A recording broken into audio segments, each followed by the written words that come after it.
Olá, meu amigo, seja muito bem-vindo. Olá, minha amiga, seja muito bem-vinda. Mais um episódio do Coffee Talks e esse é o episódio número 65. Quem diria? Há 2 anos atrás nós estávamos iniciando esse projeto do Coffee Talks, do podcast. Começamos ali contando o manifesto no episódio 00 e desde então eu e o Luciano, por muitos episódios, viemos trocando ideias, trocando experiências. Por muitas vezes, alguns convidados também vieram engrandecer aqui o nosso programa. E hoje, mais um convidado, é o Caetano. É uma honra tê-lo aqui, viu, Caetano, conosco. Seja muito bem-vindo à nossa mesa de Coffee Talks. Eu falo mesa, né, gente? Porque o café é mesa e tal, né? Nós estamos fazendo o vídeo aqui hoje com a mesa aqui mesmo, mas quem está nos ouvindo... o cenário aqui é o seguinte, viu, gente? Tem uma mesa aqui mesmo, o Caetano está na minha frente, ao vivo, presencial, aqui no estúdio da Compasso, e vamos fazer um café que o Hugo Wolff deixou aqui pra gente. Então, nós vamos fazer um cafezinho daqui a pouco, enquanto gravamos o episódio. Então, Caetano, seja muito bem-vindo. O Caetano, ele é um apaixonado por pessoas. O Caetano, ele é apaixonado também por histórias, então por pessoas, por histórias, por conexões. E isso tudo, por quê? Porque geram ideias, porque geram sensações, geram sentimentos, geram novas conexões, geram novas oportunidades, né? Ele é uma pessoa que gosta muito também de experimentar a vida, ele gosta de ter experiências novas. Então, por esse motivo e também por eu já conhecê-lo e ser próximo dele, que eu convidei ele hoje aqui à nossa mesa, eu tenho certeza que ele vai... fazer aqui comigo um episódio sensacional para você que está nos ouvindo. Ele tem uma história incrível e muitos insights vocês vão ter com certeza. Então agora formalmente, Caetano, seja bem-vindo aqui à nossa mesa de Coffee Talks. Obrigado, Fábio. É um prazer estar aqui. Expectativas foram criadas, hein? Que responsabilidade. Eu estou muito feliz, de sempre bom conversar. Legal. Né? Acompanhado de um bom café, melhor ainda. Pois é. E é isso, vamos bater um papo e trocar ideias. Muito bom. Que é o que nós gostamos de fazer, né? Que é o que nós gostamos de fazer. É isso aí. Eu brinco às vezes com o Caetano porque quando eu encontro ele para tomar um café, eu falo, nossa, isso aqui se tivesse gravado ia virar um podcast, né? A gente dá risada. Exatamente. Então hoje nós estamos formalizando nossa conversa e vai virar um podcast sim. Exatamente. Dessa vez não vamos deixar de registrar. Não vamos. Eu, antes de começar, eu queria compartilhar com você que está nos ouvindo essa coisa do café, né, gente? O café da mesa, a gente já falou isso algumas vezes, né? Até nos nossos encontros no Coffee Talks, o Caetano já participou e tenho certeza que você que está nos ouvindo já seguiu o Instagram. E lá no Instagram eu falo muito dos nossos encontros Coffee Talks, né? Ele tem um poder, assim, esse encontro por conta da mesa, né, Caetano? Então a mesa... Hoje a gente está aqui sentado ao redor em frente a uma mesa, né? A mesa ela gera essa conexão entre as pessoas. Ela é um móvel, né? Mas ele tem um significado muito grande pelo que eu vejo na sociedade, porque você senta para tomar café, almoçar, jantar, assinar contratos. Então a mesa ela gera automaticamente já gera essa conexão, né? E o café, que é uma bebida que 98% dos brasileiros tomam. Agora eu já tenho essa estatística por conta do Hugo, né? E da Varejão também, né, que fizemos os episódios sobre cafés, então agora eu falo isso com propriedade. 98% dos brasileiros tomam cafés, então o café também ele tem aquela coisa assim de aconchego, né? Vamos tomar um café, às vezes nem café a gente toma, mas o vamos tomar um café já traz uma proximidade, assim, sim, né? Alguma coisa desse tipo, né? Então, vamos começar nosso episódio. Eu já vou fazer um cafezinho aqui pra gente, mas como todo episódio que eu trago um convidado aqui, eu queria, Caetano, que você começasse a contar assim, um pouco aí da sua trajetória. Você veio... Eu não quero antecipar aqui, mas eu sei que você veio do mundo corporativo, de empresas e tal, né? E aí aconteceram várias coisas no meio do caminho. E essas coisas eu sei que foram muito impactantes para você, né? Sim. Já antecipando um pouco aqui, dando um spoilerzinho. Mas eu queria que você contasse um pouco, né? Como que foi esse início da sua carreira e alguns fatos que você queira falar pra gente. Vamos lá. Acho que a minha história ela se soma à história de muitas outras pessoas. A gente falou sobre a vida se tornar uma experiência, né? Eu acredito muito nisso, de que a vida é uma grande experiência e que a gente é o autor e o responsável por construir a experiência que a gente deseja da nossa vida, né? Tá nas nossas mãos. E eu tenho 42 anos, sou do interior de São Paulo, eu estou em São Paulo há 10 anos, vim para trabalhar. Eu me graduei em administração, me especializei em finanças e trabalhei por muitos anos no mundo corporativo, ou na área financeira de corporações e até no mercado financeiro mesmo, em fundos de investimento.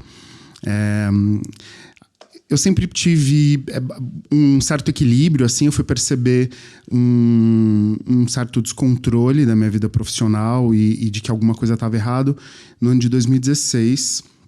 Eu não sabia o que era burnout, nada disso, mas eu comecei a perceber que eu não dormia bem, que eu estava o tempo todo conectado, nada do que eu fazia eu me satisfazia com aquilo, eu sempre estava me cobrando mais, também reproduzindo a cobrança que vinha da empresa, né? Aquela coisa de que não tem linha de chegada, né? Você corre, e aí quando parece que você vai chegar num ponto, vai bater uma meta... Dobra a meta, exato, tá sempre... E foi aí que eu comecei a perceber que tinha algo errado e que eu tentei mudar, conversar sobre isso, né? E percebi que eu não podia mudar tudo, mas eu podia mudar a minha trajetória. Podia escolher o lugar onde eu me sentia bem. E é isso. E ao longo desse... Tomei medicação, fui fazer tratamento psiquiátrico, terapêutico. Já recorria à medicação e tudo mais. Sim.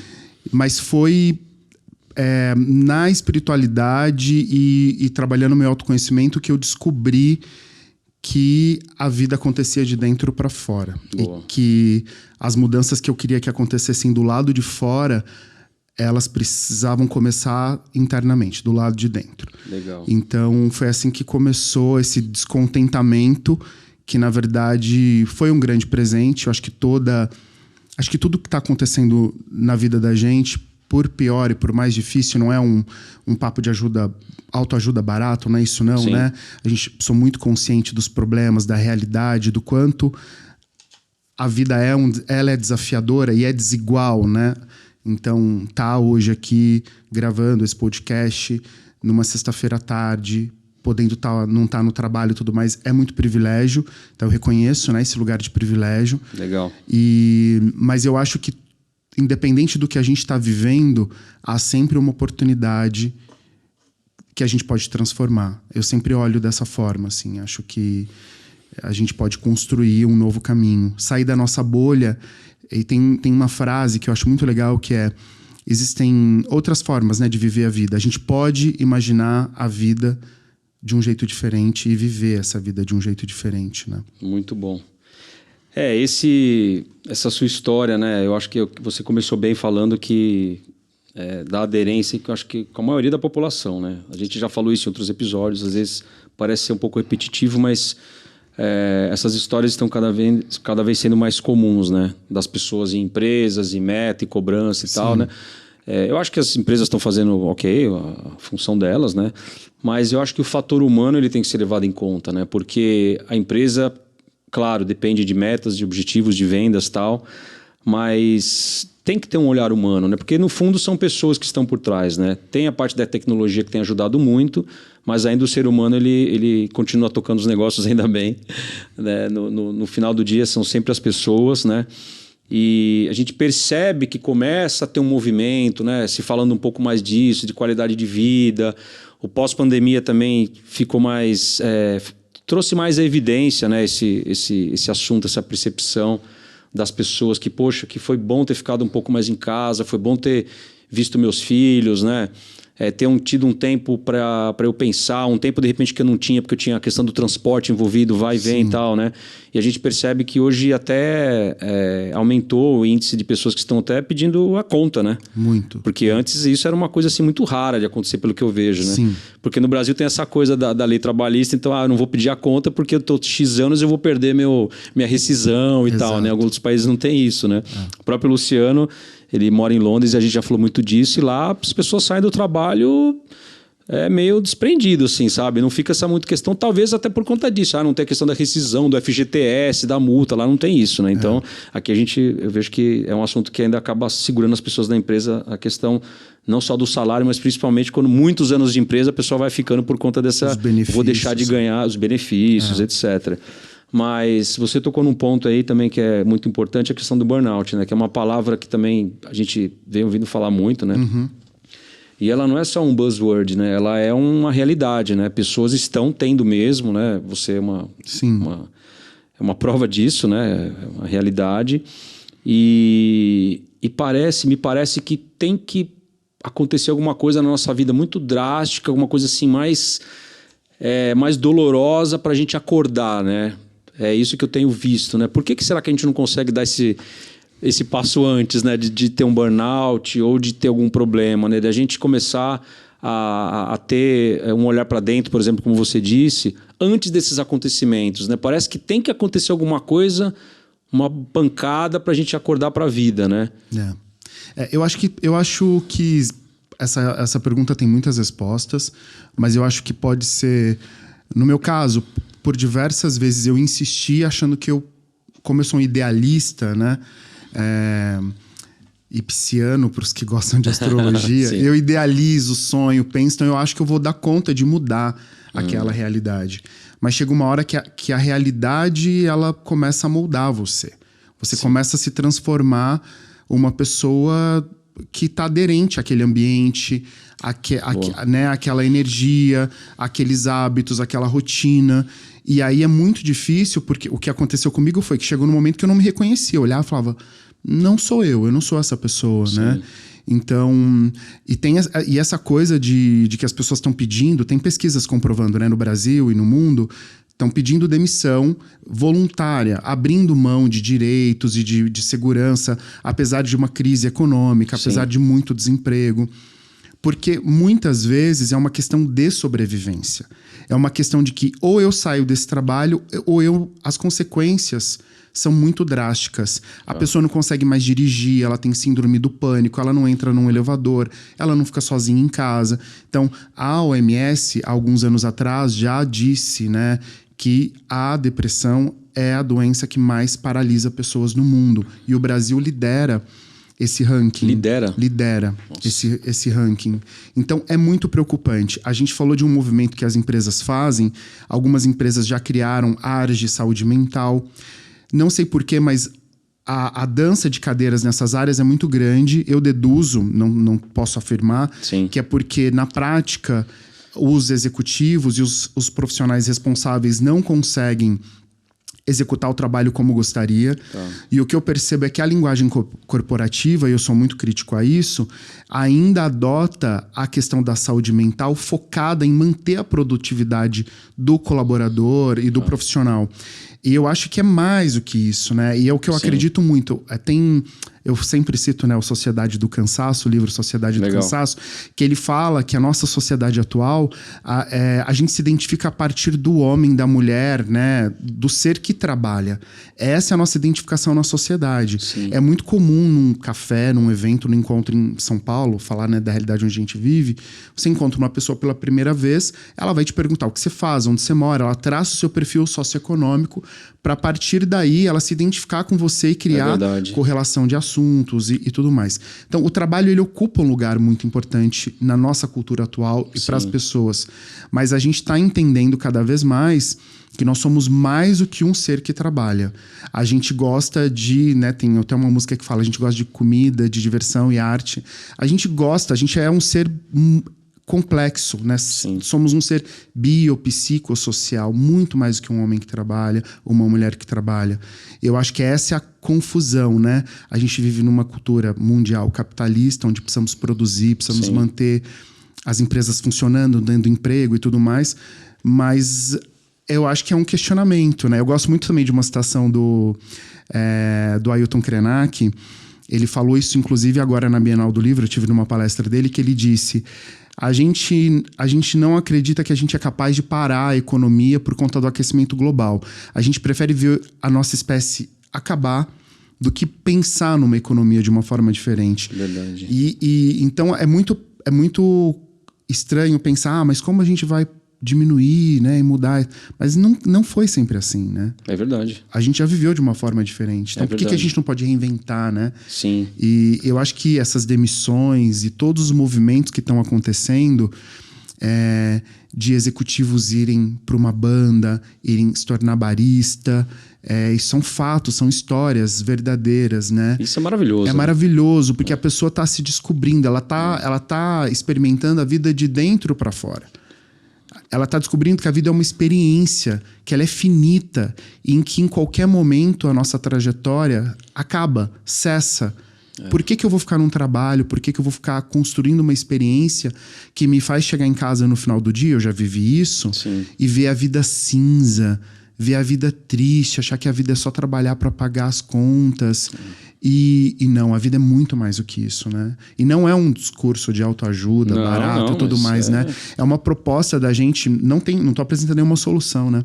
Mas estou convidando as pessoas que se questionam a se juntarem. Sim. Porque acho que é uma coisa de escolhas e de pensar, começar a pensar na possibilidade de que a vida pode ser uma experiência diferente do que a gente está vivendo. Boa, muito bom, muito bom.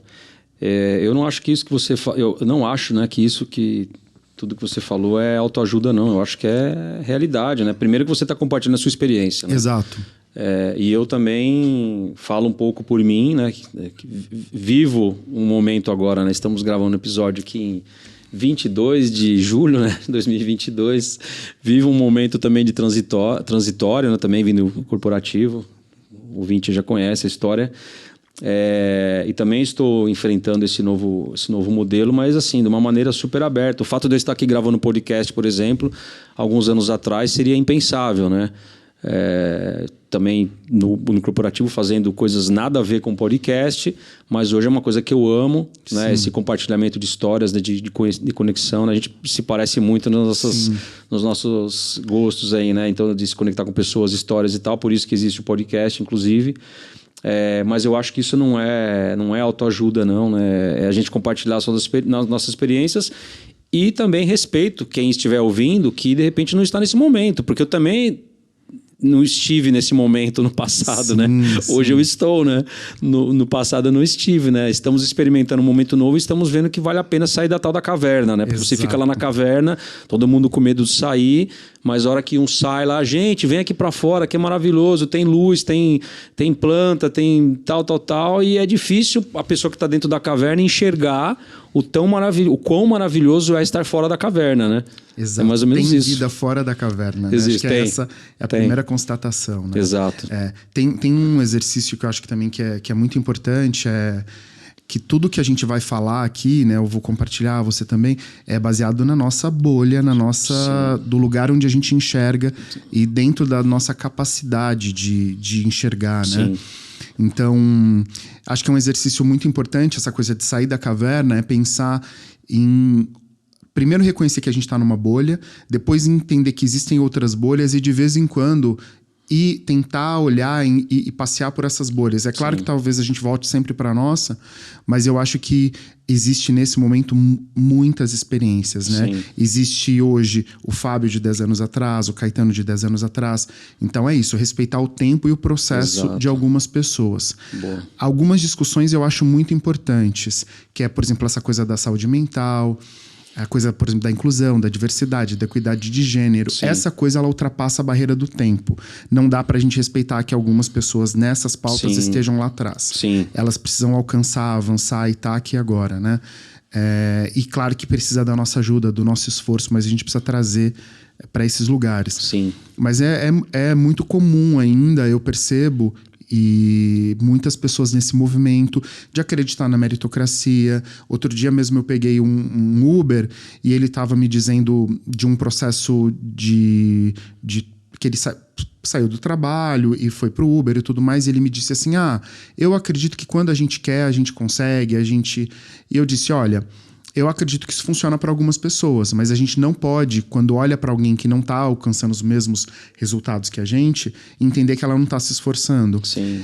Isso também traz uma autorresponsabilização, né? A gente tem uma economia caótica, um governo caótico, falta de infraestrutura, falta de oportunidades, exato, milhões de desempregados, um déficit de educação, falta de mão de obra qualificada para a área de tecnologia, nenhum programa que fala sobre isso. Enfim, não tem nenhum movimento. A gente, que é o que também fala na sociedade do cansaço, essa coisa de ser empreendedor, autoempreendedor, traz toda a responsabilidade que deveria ser compartilhada de um coletivo, de uma sociedade, de governos e de políticas públicas para nós. Sim. Então, se você falha na vida ou se você não está tendo uma carreira de sucesso, a culpa é toda sua. Você é responsável por tudo. É verdade. Você tem que ter uma carreira, você tem que casar, você tem que ter filhos, você tem que ter uma casa, tem que ter um carro, tem que viajar para conhecer o mundo. É o modelão vida, né? É o modelão vida, exato, que você fala. Exato. É o modelo vida. É o modelo vida. Tem que ouvir um monte de podcast, tem que ler muitos livros, tem que saber de tudo, né? Então, isso tudo eu acho que é o que resulta no que a gente estava falando lá atrás. Na depressão, no burnout, na ansiedade. Que a ansiedade ela é tão preocupante quanto a depressão, né? Porque ela te deixa inquieto, né? Ela cria o pânico e tudo mais. Então é muito legal a gente saber onde a gente está. Essa é a realidade, né? Legal. Tem um exercício que a gente fala no budismo, que é: as pessoas posam que estão felizes, mas feliz, assim como todo mundo tá no Instagram, ninguém tá. Tá todo mundo questionando, tá todo mundo insatisfeito, né? Tá todo mundo...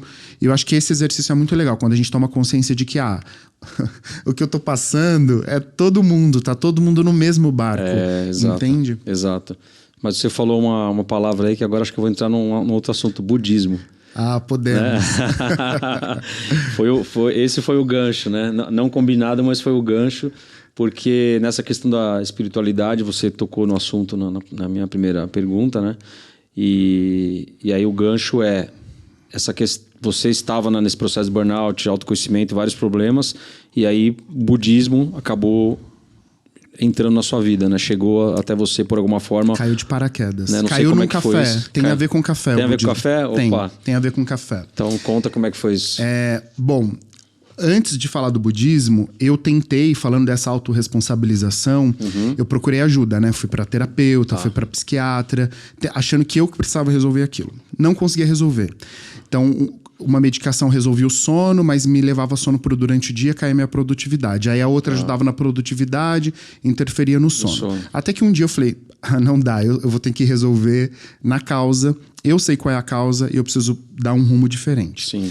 Nesse período, eu pedi demissão, mudei de trabalho, fiquei um tempo sem fazer nada. E aí eu tava num café, tava no Google for Startups, e tava tendo um evento lá. Muito bom lá, já fui lá. Incrível espaço. Uma pena que agora tá só exclusivo para as startups. Deveria abrir de novo para todo mundo. Fica uma dica aí pro André. E para a comunidade toda, que eu acho que é muito importante, né? Para o Brasil, para o empreendedorismo, para esse movimento que a gente tá. Esses espaços são muito importantes. Com certeza. Né? Conheci, fiz conexões incríveis lá. Eu tava num café... Um rapaz estava também tomando um café, me chamou para conversar e perguntou: e aí, quem é você? O que você faz? O que você tá fazendo aqui? E aí eu tava recalculando a rota, né? Entendi. E aí eu disse para ele: cara, essa é a pergunta... Acabou de cair do caminhão, né? De mudança, essa é a pergunta que eu não sei te responder. O que eu faço? E aí ele entendeu, ele falou: eu já tive nesse momento que você tá... E me contou um pouquinho. Ele falou: eu tava terminando uma faculdade federal, noivo para casar... E começando a questionar toda essa estrutura. Ele, um homem hétero, branco, cheio de privilégios, fazendo trainee numa multinacional, terminando a Poli na USP, que é estadual, na verdade, não é federal. E, assim, com a carreira toda planejada, ia ser efetivado, né? Ia super infeliz. Modelão assim. vida indo bem. Exato, modelão vida indo bem, noivo para casar, toda essa coisa. E aí ele largou e ficou procurando respostas. E aí ele foi fazer um retiro, que é o Vipassana, que é um retiro budista, mas que não é só para... Ele tem uma técnica. Vipassana, na verdade, é uma técnica de meditação. Você aprende nesse lugar. Ele é um retiro de 14 dias, sendo que desses... Aliás, 12 dias, sendo que desses 12 dias, 10 você fica em pleno silêncio. Você não conversa com ninguém, não troca olhar, não faz gesto. Totalmente introspectivo. Ele me contou da experiência, me falou do site, e quanto mais ele me falava daquilo, me dava uma sensação de pânico de que eu não era capaz de viver aquela experiência que eu não vou viver isso. Sim. Enquanto ele foi me contando. A gente se despediu, trocou telefone, ele me mandou os links e eu ia pro interior para casa da minha mãe. E no dia seguinte, eu fui, aquilo ficou me desafiando, conversando comigo, me inscrevi. Não tinha vaga, eu fiquei numa lista de espera. Olha só. Naquele mesmo final de semana, porque o retiro já era no final de semana seguinte. Ah, tá. Veio um e-mail de que tinham disponibilizado vagas, os primeiros que respondessem iam garantir as vagas. Eu respondi, consegui a vaga e fui pro retiro. Olha, foi um chamado isso, hein? Foi um chamado. E foi uma experiência, foi um presente. É desafiador, mas não é desafiador por conta do silêncio ou por conta dos horários, que acorda muito cedo, dorme cedo. E é muito diferente da nossa vida cotidiana, Sim, né? sim. Que também nem é a ideal, né? Mas eu nunca tinha vivido aquela experiência. A princípio, ficar em silêncio sem poder conversar com alguém e sem celular, sem livro, sem caderno para anotar, totalmente incomunicável, isso me causava uma sensação de medo, porque eu não tinha vivido aquilo. Como que eu vou reagir? Será que eu vou dar conta? Eu fui pro Vipassana e eu acho que a melhor experiência que eu posso narrar, que eu vivi lá, o resultado, claro que foi essa coisa de que eu descobri que eu tinha um mundo interior. Eu não sabia que eu tinha. Não sabia. Eu nunca tinha olhado pra dentro. E foi aí que surgiu esse meu mantra, que é: a vida acontece de dentro pra fora. A vida, ela tá acontecendo o tempo todo dentro de você. E o teu dentro é que tá conversando com o que tá de fora, né? Sim. E essa foi a minha constatação. Mas o que eu poderia compartilhar, talvez, que um exercício que todo mundo pode fazer em casa é... Eu acordava, estava num lugar lindo de natureza, queda d'água, pássaros e tudo mais. Eu sentava meditando, eram 10 horas de meditação sentado por dia. 10 horas. 10 horas, em torno de 10 horas. E achava que aquele lugar era o melhor lugar do mundo. Então eu falava, cara, que lugar incrível, olha esses pássaros cantando, olha essas árvores, olha a água. Sim. Que lugar incrível, que experiência maravilhosa. Dali, sei lá, 10 minutos, 15 minutos, a minha experiência fazendo a mesma coisa no mesmo lugar, sendo eu a mesma pessoa, era o oposto. Eu começava... O que eu tô fazendo aqui? Nada a ver, por que eu tô aqui? Eu deveria estar lá fora, cuidando da minha vida e tudo mais. Deve ser um bando de maluco essa galera que tá aqui. Eu não sou... E nada aconteceu para você mudar esse pensamento, assim, tudo, externo, né? Era externo, tudo interno. Tudo... E não era algo que tinha uma faísca, assim. Eu pensava em algo e desencadeava. Não, oscilava naturalmente. E essa é a proposta do Vipassana. É a proposta da meditação, de qualquer meditação, né? Que você entenda que a mente tem um funcionamento normal. E você observa ela e começa a entender que você não é a sua mente, né? Meditar não é parar de pensar, não é controlar os pensamentos. Ele é fazer as pazes com você mesmo. Entender que a tua mente está reproduzindo coisas e ela vai reproduzir, ela vai oscilar. Passado, futuro, positivo, negativo, dor, prazer. E ela muda. E aí, um dos pilares assim que se trabalha no Vipassana é não tem apego e nem aversão com os pensamentos. Então, não se apegue porque ele vai embora e não tem aversão porque ele também vai embora. Espera, ele vai embora.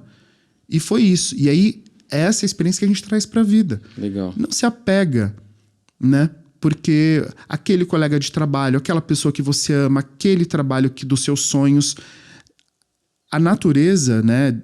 Segundo o budismo, e eu acredito muito nisso, a natureza da vida ela é impermanente. Sim. A vida é impermanência pura. A maior prova disso é que a gente não termina essa história vivo, né?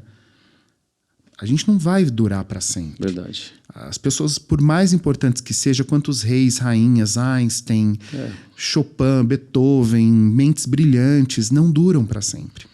Né? O homem tem essa coisa, a psicanálise explica a relação com a morte, né? Quer durar para sempre, não quer morrer, a ciência luta por isso e tudo mais.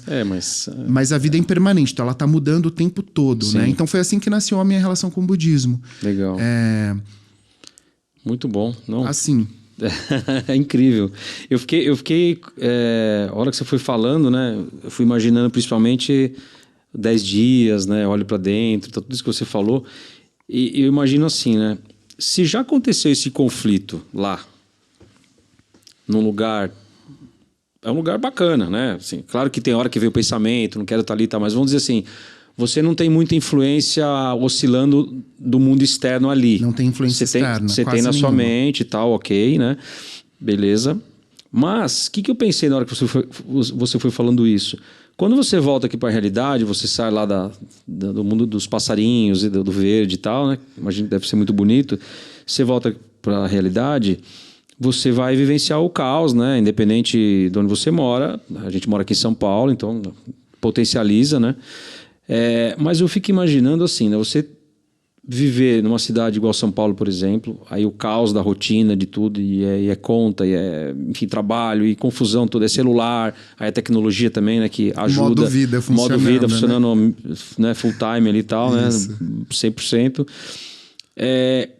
E como que, se lá você já assim, né, é difícil, né, essa questão da mente e tal, né, se a gente for trazer isso para nossa rotina, como que né, a gente, nesse mundo que a gente vive, transitar entre o mundo externo, que é o caos, e dentro, né, que também tem essa questão do oscila, tal. Eu fico pensando, é muita responsa pra gente, né? Assim, é muita coisa pra gente cuidar, se a gente não focar nisso, né? Claro que se você foca, você está se apoiando no budismo, tem pessoas que meditam, tem pessoas de outras religiões, tem várias técnicas aí, né? E as pessoas estão se apoiando nisso, e isso ajuda a gente bastante, né? Mesmo com budismo, enfim, com outras coisas que a gente faz para acalmar a mente, já é difícil, né? Onde eu estou querendo chegar com essa volta toda? As pessoas que estão no automático, né? A gente já falou isso em vários episódios, né? É meio repetitivo, mas eu fico pensando, poxa, viver no automático, é um negócio assim muito louco, né? Porque você está vivendo totalmente pro externo, né? Sim. Toda essa volta maluca que eu dei aqui para falar isso, né? Você vive totalmente por conta do externo. Então, voltando lá para a empresa. Se a empresa muda você de cargo, ok. Hoje você está aqui, hoje você está ali, você vai fazer isso, vai fazer aquilo, ok. Você vai indo, né? É igual o Zeca Pagodinho lá, vida, né? Vida me leva eu, né?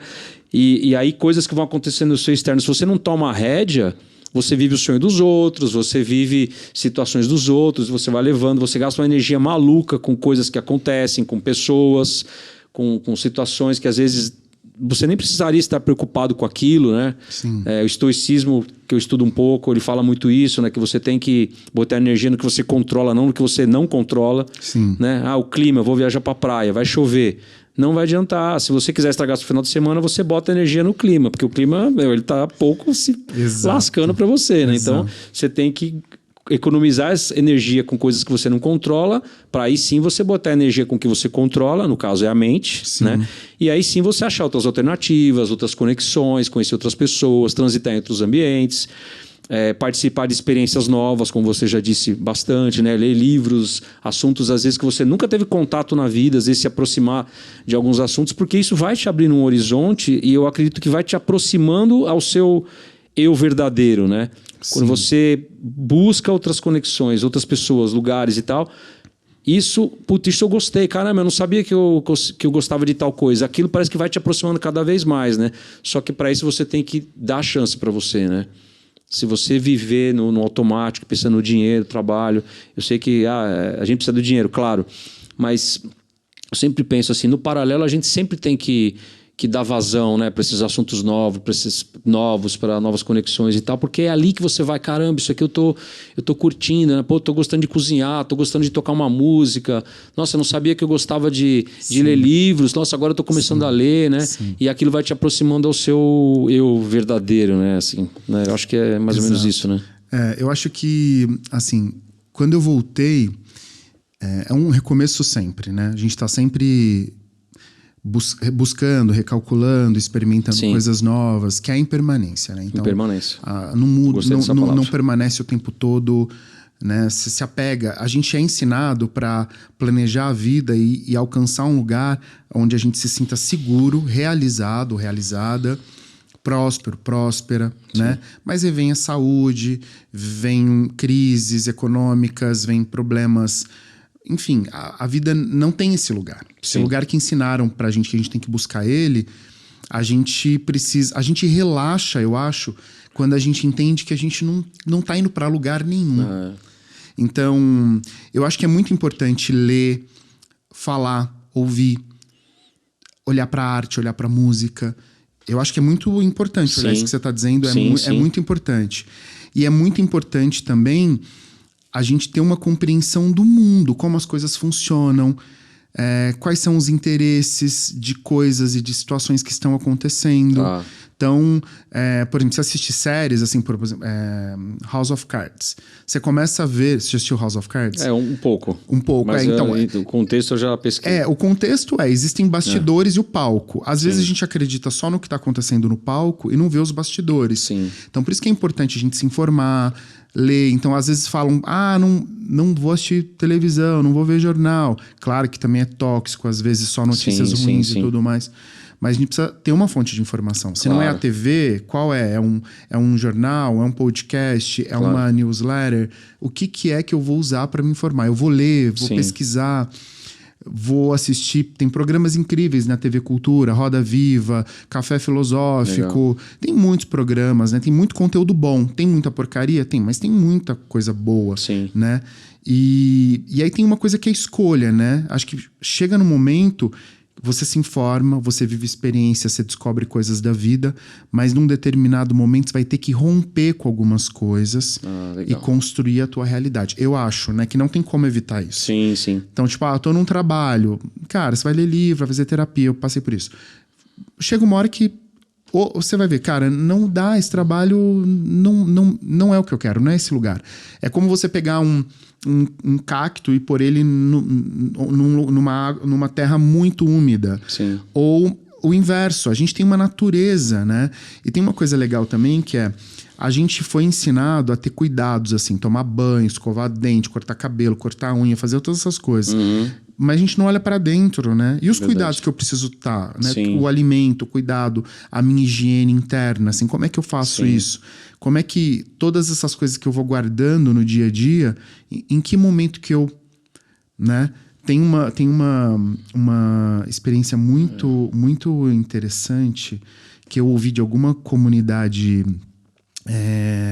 dos povos originários. Eu não vou lembrar agora quem foi, se foi Krenak, que eu sou apaixonado por ele, que disse, mas que eles foram fazer uma comunidade daqui do Brasil, indígena, dos povos originários, foram para a Europa fazer alguma apresentação, alguma coisa lá.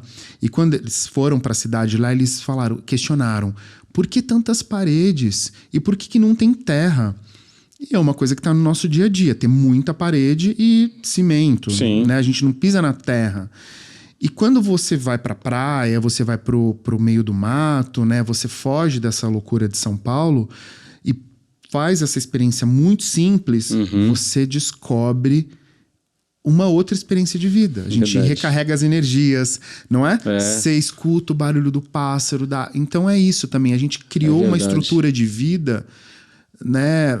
Eu não tenho dados assim, mas eu imagino que a média da metragem dos apartamentos de uma cidade como São Paulo, Rio de Janeiro, que é caríssimo, custo de vida altíssimo, é muito pequena. Sim. Então, toda essa experiência de vida que a gente vai construindo, a gente mora apertado, eu tô com um amigo brasileiro que mora na Nova Zelândia, visitando o Brasil.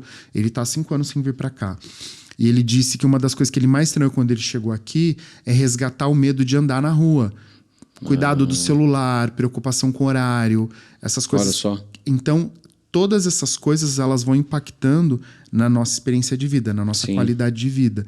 Então, quando eu leio, quando eu olho para fora da minha bolha, por isso que viajar é importante, né? Porque a gente vai e conhece outras realidades. E eu começo a questionar onde eu tô, esse é um papel muito importante, questionar. Então, mas é sempre assim. Não, pode mudar, eu preciso questionar. E a partir do meu questionamento, eu tenho que apresentar também soluções, né? Então, assim, como que eu me comprometo com essa mudança que eu quero? De que forma? Eu sozinho não faço nada. Ok, mas tem um monte de gente que também quer mudar. Com certeza. Vamos se unir a elas, né? Com certeza. Vamos fazer junto. Fica mais fácil, né? Fica mais fácil. A história de que...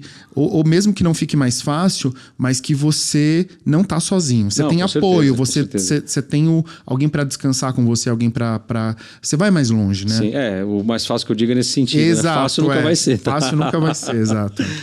Muito bom. Puxa, legal. Muita coisa que você falou aí eu gostei. Para mim ficou muita questão da impermanência. Gostei muito da palavra. Vou, com a sua permissão, nos próximos episódios, no momento certo, eu vou usá-la aqui. Fica gostei à vontade. muito. Mas aí você, pra gente continuar nossa trilha aqui, né? Uhum. Você, budismo, né? Passou por essas experiências. Hoje você contou, né? Enfim, como que foi essa trajetória com o budismo? O que ele te abriu aí de espaço na mente, né? E novas conexões, uma nova vida. E a questão do trabalho? Porque você sai do mundo corporativo, budismo e tal. E o que o budismo ou esse novo lifestyle, novo jeito de pensar, nova personalidade que você acabou se tornando, né? De repente, uma nova pessoa, né? Sim. Uma nova realidade. O que isso resultou hoje para o seu trabalho, né? O que conta pra gente aí a sequência do... Eu acho que eu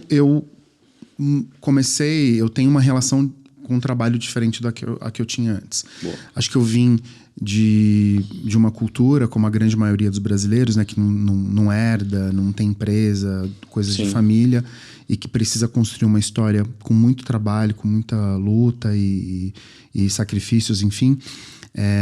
A segurança de uma empresa, né? Ou a falsa segurança de uma empresa. Então, durante muito tempo, estar numa empresa era seguro para mim, né? Uhum.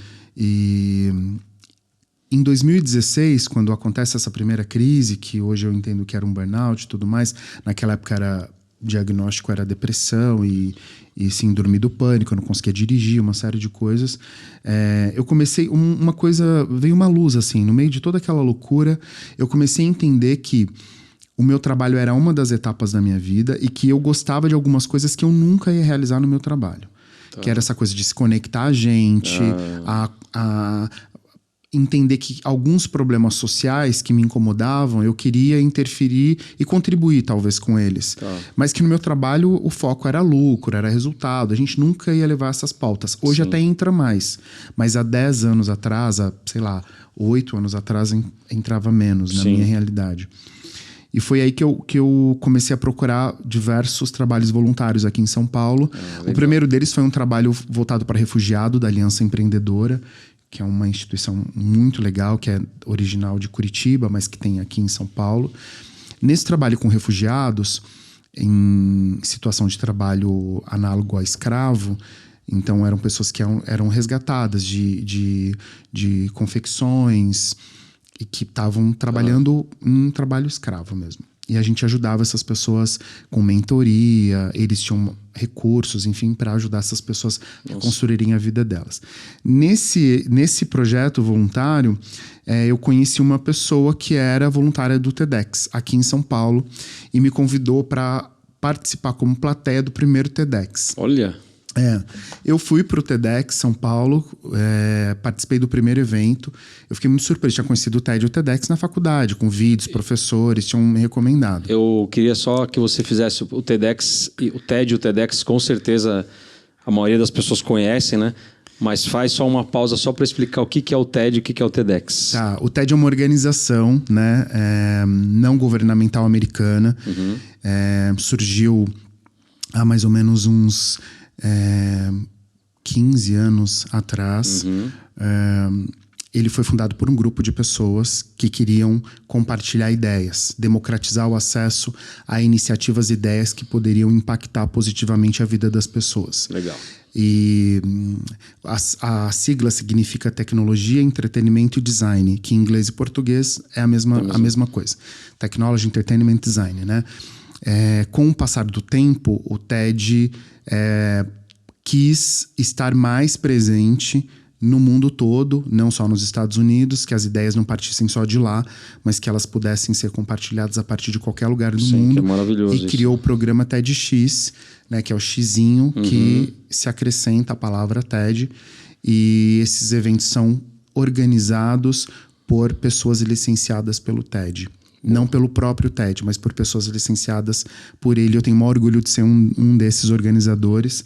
E aí, desde 2016, eu participei, né, do voltando, TEDx. Né? Voltando. E eu vou... Então você participou como plateia. O primeiro convite seu foi como plateia. Como plateia. Fui, me apaixonei, achei incrível. Antes de estar lá, eu falei, cara, tem um evento do TED no Brasil, em São Paulo, na cidade que eu moro. Eu fui, foi maravilhoso, foi uma experiência incrível. E eu falei para essa minha amiga assim, olha, eu quero fazer parte da equipe, não quero perder mais nenhum evento. E parecia uma profecia. Eu nunca mais perdi nenhum evento. Desde 2016. Até o último evento presencial do TEDx São Paulo, eu participei de todos. Assim, todos os eventos. Seja um salão, num estádio, para 100 pessoas, para 500 pessoas, eu fui em todos. E aí não mais como plateia, e sim como um voluntário, alguém que estava engajado.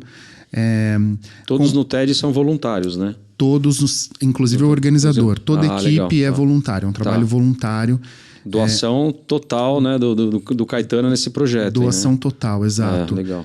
A gente não ganha nenhum dinheiro diretamente, mas a gente ganha muita coisa, né? Pessoas incríveis, histórias, acesso a conhecimento e conexões. É igual Coffee Talks, viu? É igual Coffee Talks, exato. Que é a melhor troca, né? Exato. Porque você começa a fazer aquele movimento que a gente falou lá atrás, a trazer para perto de si pessoas que estão no mesmo movimento. É isso. E é isso que mais importa, né? Saber quem tá do teu lado, quem tá caminhando com você e que tá indo para a mesma direção, para que se você cansa, se você pensa em desistir, você olha pro lado e tem alguém que vai desistir, não. Sim. Vem cá, né? Exato. E aí eu comecei a pensar que o trabalho voluntário, ele complementaria esses meus anseios, assim, tipo, eu era gestor financeiro, trabalhava com finanças, adorava, uma delícia trabalhar com planejamento, com metas e tudo mais, mas eu também queria falar dos problemas sociais, me incomodava também sair na rua e ver que tinha muita gente morando, como hoje, morando na rua. Eu também queria trazer mais gente, na empresa que eu trabalhava nessa época, não tinha mulher, barravam as mulheres no processo seletivo. Nossa. Eu não era assumido gay, por exemplo, eu sou um homem gay, né? Não falei sobre isso ainda, mas não era assumido nessa empresa. Tinha uma pessoa assumida na empresa. Entendi. Não tinha negros, nenhum homem, nem mulher negra. Não tinha mulher, imagina mulher negra. Caramba. Não tinha nenhum homem negro nessa empresa. Porque o processo seletivo é aquele, né, de escolher 4 universidades, uma prova toda em inglês. Então só isso filtra. Com certeza. Essa fórmula, né? E aí eu comecei a perceber que ali não tinha espaço, a maioria das empresas não haviam, né? E as empresas discutem isso, mas ainda são deflagradas com fotos de diretoria e de conselho com majoritariamente homens brancos. Sim. A gente ainda vê empresas que até têm discussão sobre diversidade ou equidade de gênero, mas que quando vão mostrar a foto do conselho, a confraternização da equipe que bateu as metas, tá lá, cheio de homem branco. Exato. Eu sou assim desses que olha isso.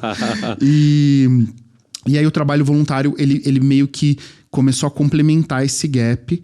Aos poucos, o que aconteceu? O trabalho voluntário começou a ter mais relevância para mim do que o meu trabalho formal. Eu comecei a perceber que eu me realizava mais com o que eu fazia de forma voluntária, porque eu me conectava com gente que realmente acreditava nas mesmas coisas que eu.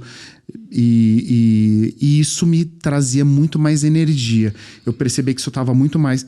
né? Porque eu tô fazendo isso. Sim. E foi o que aconteceu. Eu fui migrando, fui pro mercado de startup, que diziam que tinha mais saúde mental, que era mais tranquilo. Fui migrando até o ponto que hoje o meu entendimento o trabalho, ele é toda troca justa, onde você oferece aquilo que você tem de aptidão, de talento, de recurso, seja o que for. Sim. E a contrapartida, ela também atende às suas expectativas, às suas necessidades. Quando você vai levar esse modelo para a empresa, normalmente não é uma via de mão dupla justa. Tem alguma coisa aí que tem um lado que leva vantagem. E aí você tem que abrir mão do teu sono, da tua qualidade de vida, dos teus interesses. E tem uma coisa também, um termo... Eu vou abrir um leque aqui, mas tem um termo muito legal que... Eu não vou lembrar o nome do livro, mas quem estiver ouvindo e quiser depois me mandar mensagem, perguntar, é The Culture... eu não lembro agora, mas é um livro em inglês, acho que não está traduzido pro português, mas ele aborda um termo que chama The Second Job, o segundo trabalho. Sim, já ouviu falar disso, né? The Second Job, a energia, né? Exato. Então, assim... Legal, isso é muito legal. O tempo todo, no mundo corporativo... Você está gastando mais energia com coisas que não estão ligadas diretamente ao teu trabalho do que ao teu trabalho principal. Sim. Você está preocupado ou preocupada com o que o teu gestor, a tua gestora vai achar. Por que aquela pessoa, quando você foi pegar o café, ela não te cumprimentou direito? Entende? Por que não te chamaram para almoçar?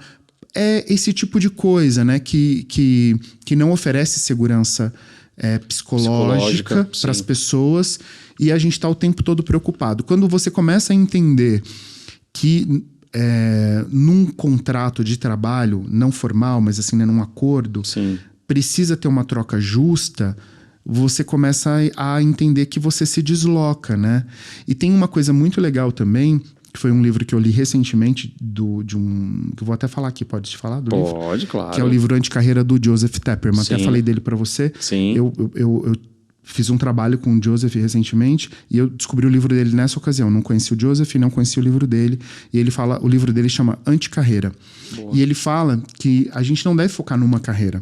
Você tem que abrir pistas. Você tem que abrir outras possibilidades para que, por conta da impermanência da vida, uma dessas pistas ela é interrompida, você tem outras possibilidades para seguir. E eu, sem perceber, estava fazendo isso. Legal. E também tem um capítulo no livro dele que fala: trabalhar de graça vai te deixar rico, porque ele fala sobre o quanto você aprende sendo voluntário, conhece gente, faz conexões. Tem um texto muito antigo também que fala que trabalho voluntário é o novo MBA. Que MBA é para conectar, se atualizar e tudo mais, né? E então é muito interessante o trabalho voluntário. Bem recente, eu comecei a receber várias propostas de trabalho para fazer o que eu faço para o TEDx. Empresas e profissionais começaram a me convidar. Eu recusei muitos convites porque eu estava trabalhando, não tinha tempo, não tinha agenda. Até que em um determinado momento eu pensei, poxa, eu faço de graça, por que eu não posso fazer recebendo? Sim. Por que eu estou recusando? Estou reclamando do meu trabalho aqui, estou infeliz no meu trabalho, por que eu não posso fazer algo que eu estou fazendo sorrindo de graça? E virou assim. Olha isso. Então, e aí nesse momento eu comecei a planejar minha vida para me dedicar exclusivamente a isso.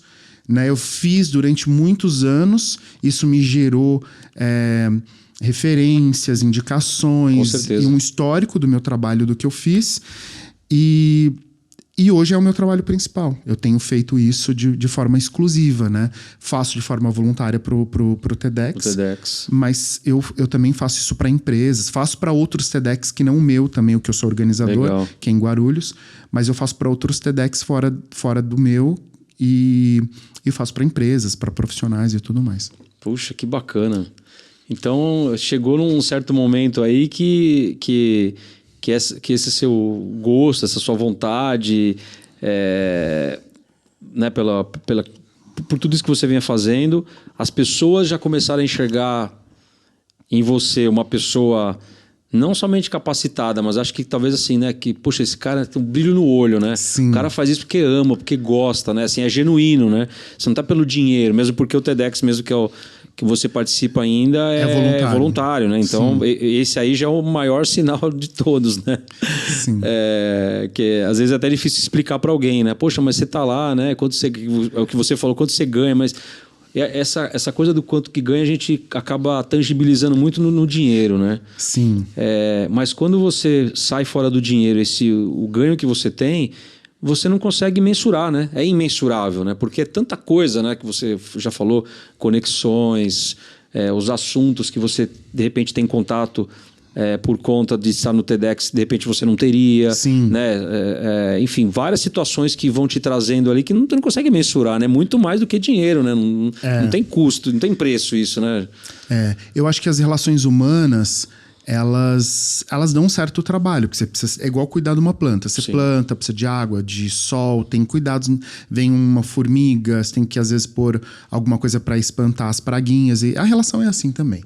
Precisa de cuidado, precisa de disposição e tudo mais. E a nossa relação com o trabalho tem até a ver com a origem da palavra trabalho. A gente tem uma relação muito de que a gente precisa sofrer, né? Precisa se sacrificar por aquilo para sentir que está trabalhando. Sim. A gente, quando vê alguém trabalhando com algo que ela não sofra, a gente parece que aquela pessoa não está trabalhando. A gente não respeita, a gente não remunera bem. Verdade. Tanto é que, culturalmente, as profissões de exatas são muito mais bem remuneradas do que as de humanas.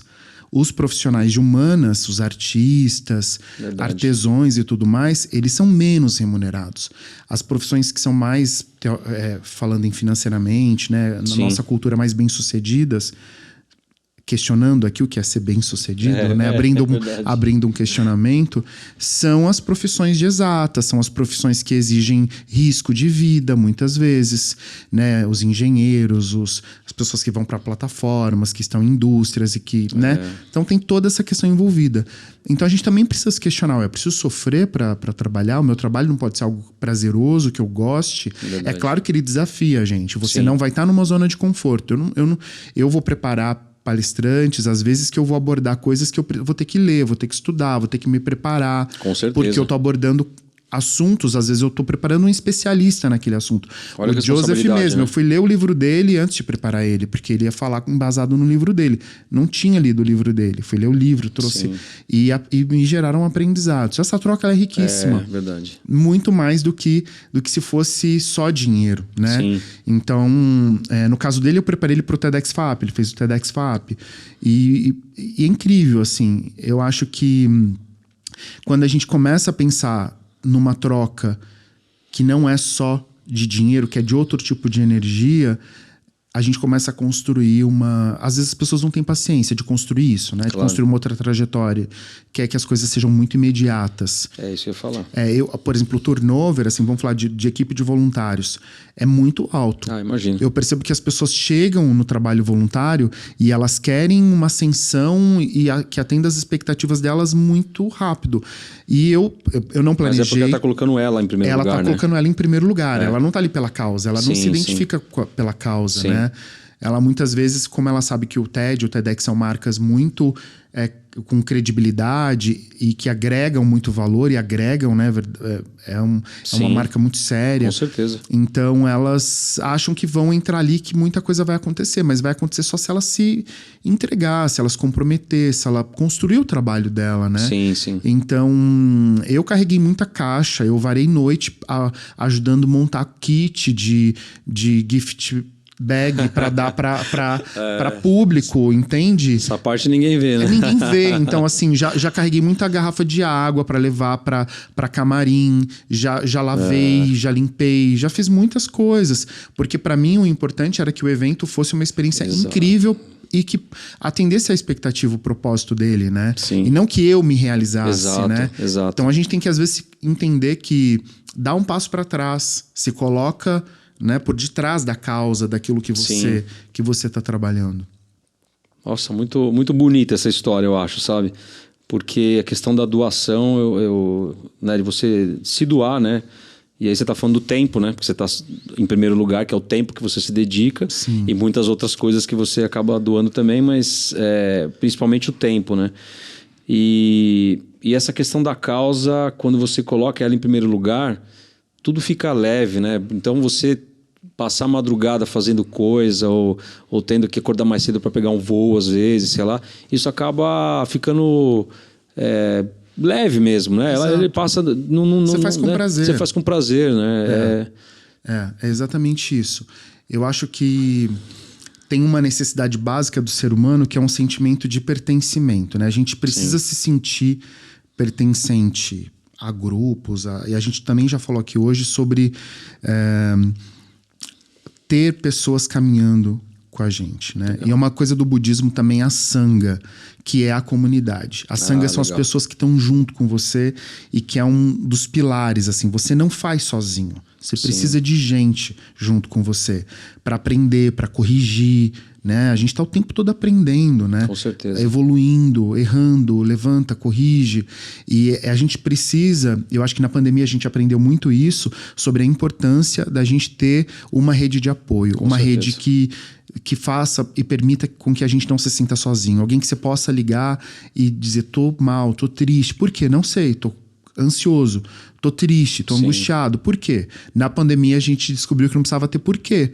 É porque eu tô em casa, é porque não tem perspectiva, porque eu não sei quando isso vai acabar, é porque eu tô preocupado com o mundo, com pessoas que não sou eu. A gente descobriu que a gente também se preocupa com quem a gente nem conhece. Sim. A gente também estava preocupado com as pessoas na Itália no começo da pandemia. Exato, A gente estava preocupado com... A gente estava preocupado. A gente tem uma integração, né? A gente se conecta com as pessoas. Sim.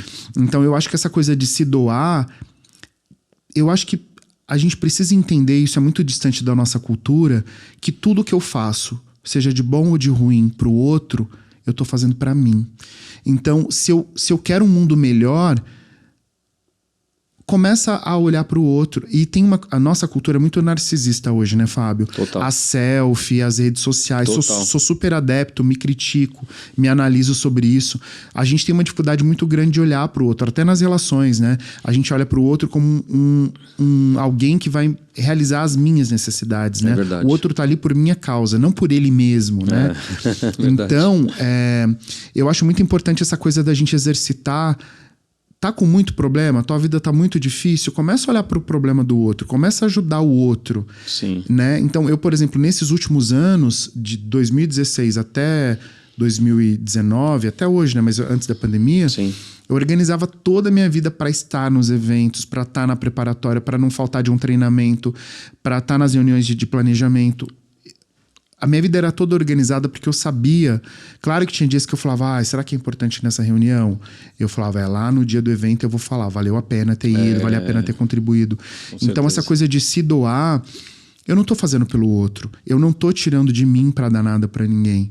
Na verdade, tudo que a gente tem, né, aqui é temporário, né? Não é algo que eu vou guardar, né? Você guarda uma fruta, ela tem um ciclo de vida. Todas as outras coisas que a gente tem, elas também têm um ciclo. Sim. Então, para que guardar, para que reter? Você sabe falar bem, ajuda uma pessoa, sabe escrever bem, ajuda, contribui, faz uma troca, né? Então, acho que essa coisa de doação, ela aparentemente é uma coisa generosa, ela é generosa, né? Porque você tá se doando. Mas eu acho que a gente precisa entender que quando a gente tá doando pro outro, eu tô fazendo para mim mesmo. Então, todo bem que eu dou pro mundo é pro mundo, o mundo que eu faço parte. Sim. Então, toda vez que eu promovo, como que eu vejo isso, né? Quando eu vejo um vídeo do TEDx que eu produzi, que eu pensei em convidar aquela pessoa, e eu vou lá e vejo um comentário e vejo que aquele comentário impactou a vida dessa pessoa, ou que às vezes um palestrante... por exemplo, posso contar um fato específico? Claro. Tem um fato muito bonito que é, por exemplo... O episódio é nosso, viu? É nosso, né? A gente que manda aqui, viu? Teve o Mauro Souza, que é filho do Maurício de Souza, Sim, conheço ele. Ele fez um TEDx. TEDx Macedo, né, que eu organizo lá de Guarulhos. E aí ele falou sobre como foi o processo dele de se assumir um homem gay pra família e tudo mais. Ele tava num momento muito difícil da vida dele. E ele contou essa história no vídeo dele. Um determinado dia, uma mãe assistiu esse vídeo depois de muito tempo e mandou um inbox no Instagram dele. Ele compartilhou comigo dizendo que a partir daquele vídeo dela, ela tinha dúvidas de falar com o filho dela. A partir daquele vídeo ela tinha tomado a decisão de aceitar o filho dela, de acolher ele, de amar ele independente de qualquer coisa, porque ela viu que a mãe do Mauro fez a mesma coisa com ele. Então esse é um dos exemplos das histórias e do impacto que você... Não que eu gero, né? É uma cadeia de gente. Sim, claro. Desde o Mauro que se preparou, que aceitou o convite, da pessoa que filmou, que editou, entende? Todos que estão pela causa. Exato. Ali, né? Então assim... Você tá... Isso volta pra mim, é claro, mas você tá fazendo bem, você tá criando um mundo.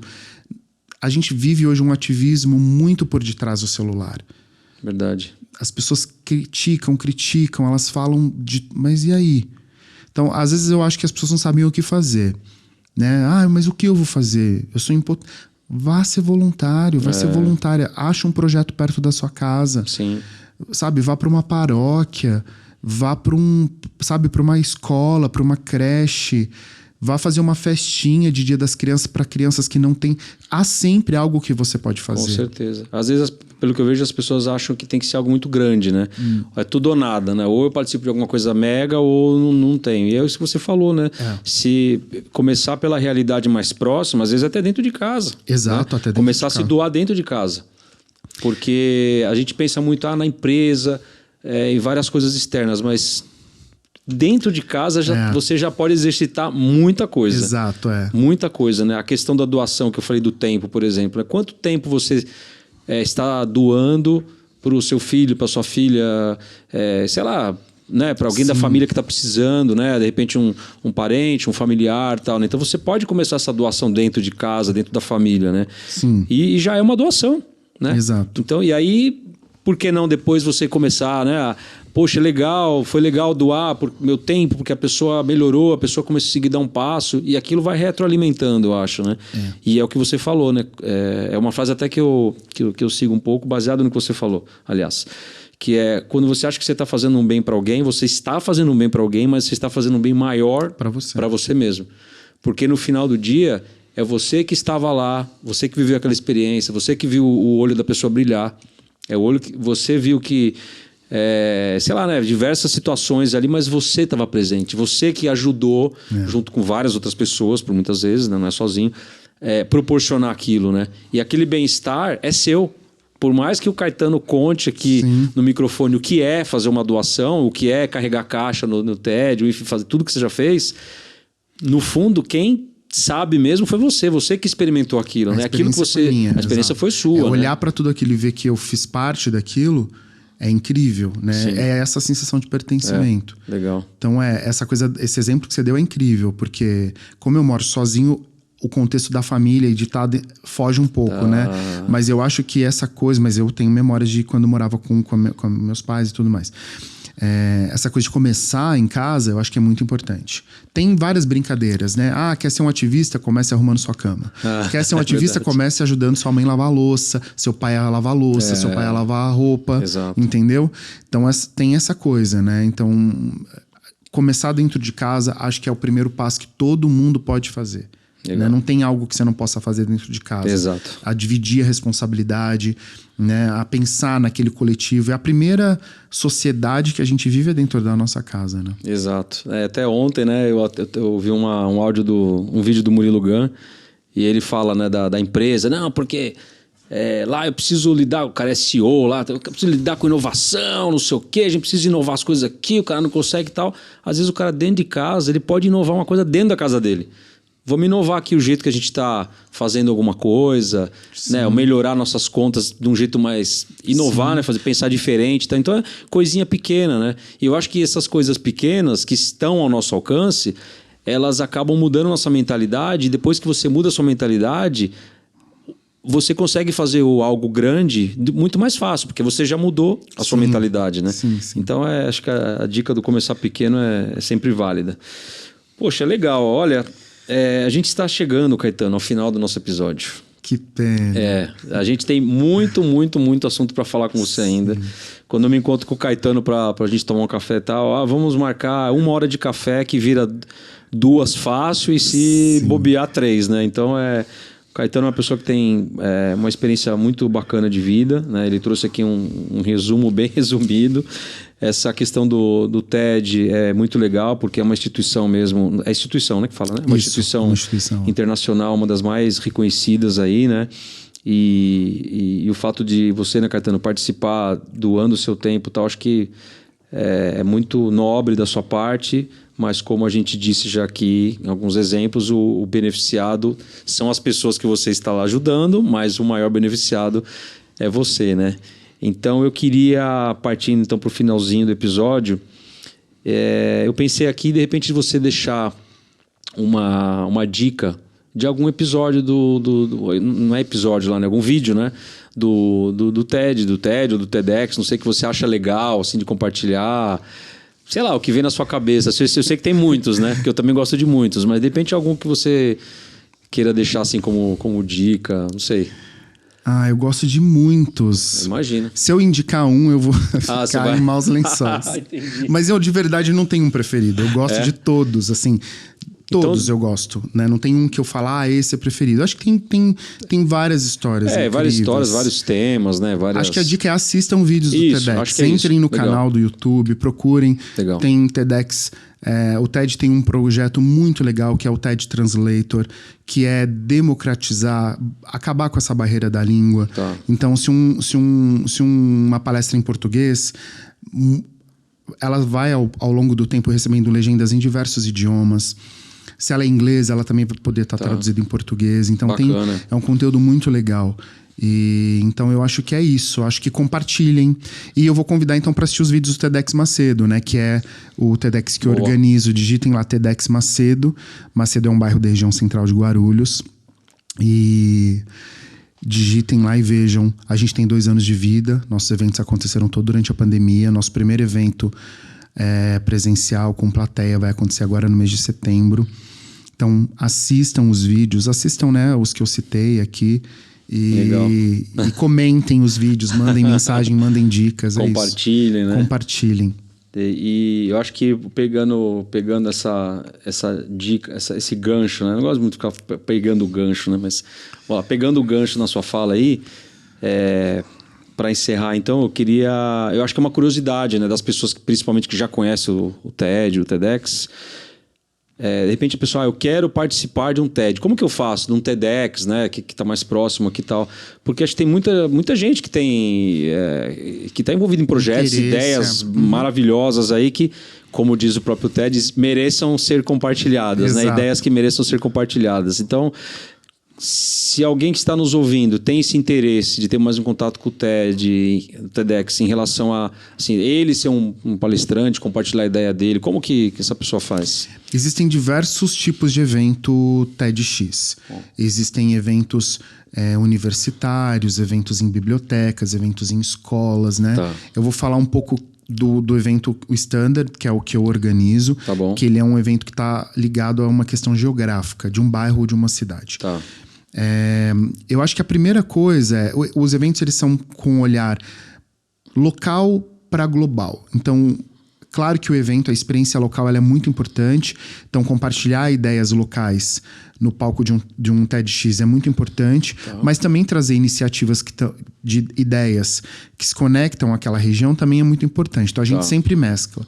Traz algo de fora para impulsionar e para se discutir uma ideia no local e pegam iniciativas e ideias locais para levar para o palco do TEDx, que ele é global. Legal. E então eu acho que um speaker, uma pessoa empreendedora, um pesquisador, alguém que tem uma ideia, né, pode ser uma criança, pode ser quem for, tem uma ideia que merece compartilhada, a gente quer saber dessa ideia. Então, se você tem vontade, a gente também tem vontade de saber dessa ideia, né?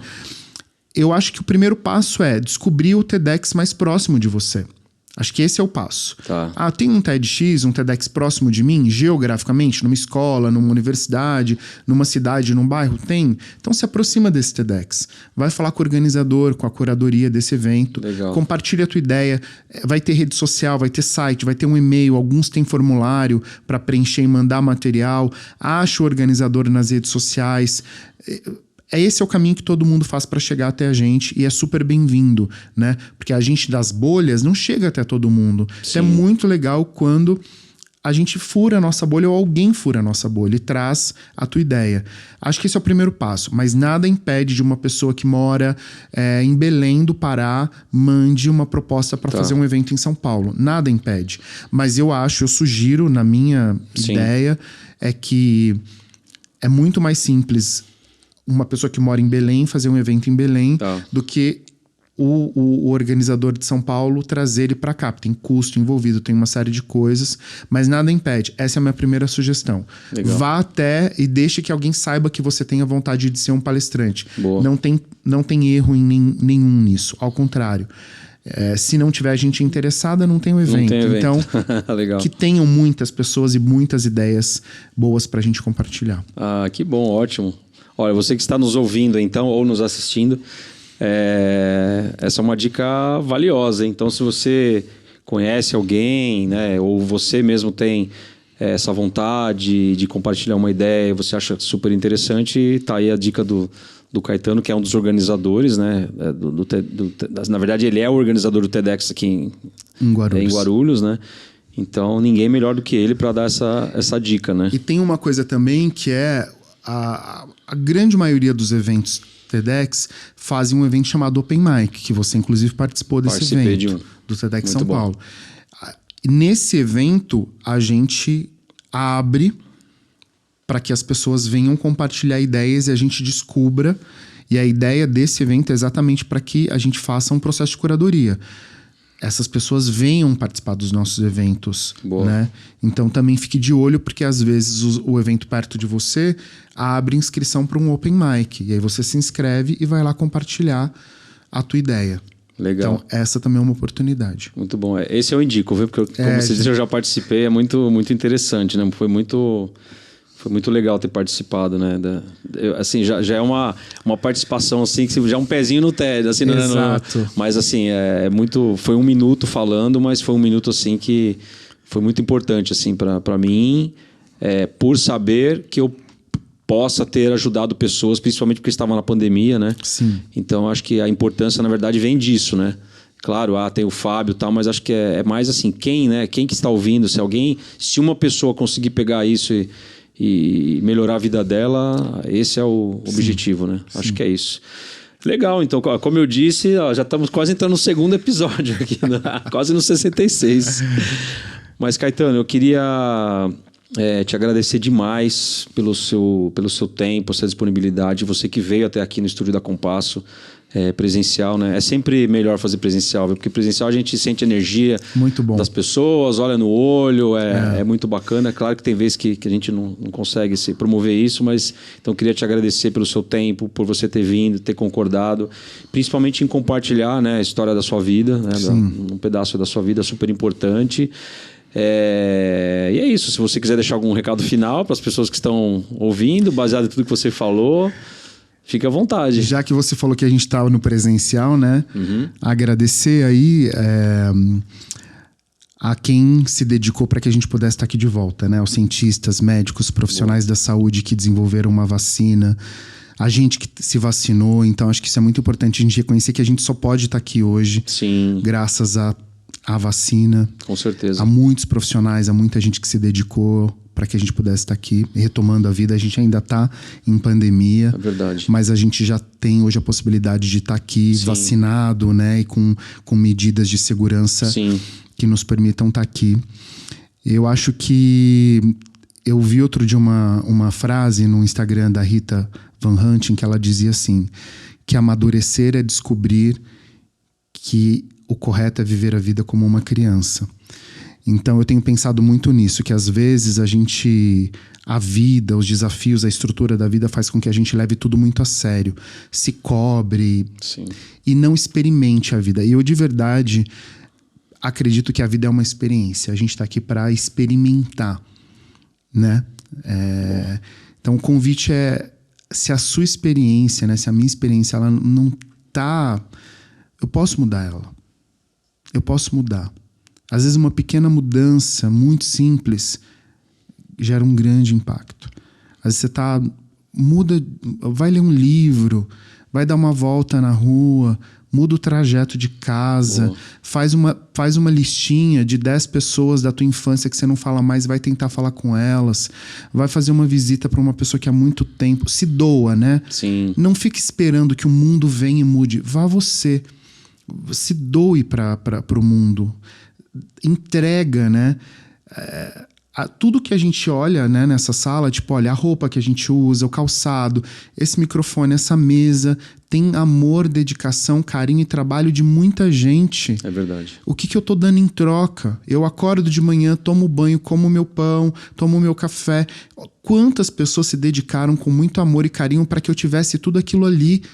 Quer dizer, eu já acordo, eu já dormi com doação de outras pessoas. Então, tudo que a gente está fazendo e olhando o tempo todo, alguém ajudou a construir aquilo.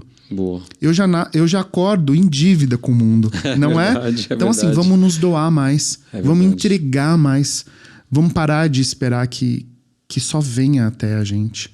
Vamos começar a se doar, a se entregar, olhar com mais generosidade para a vida, com mais gratidão. Acho que essa é a mensagem. Sensacional.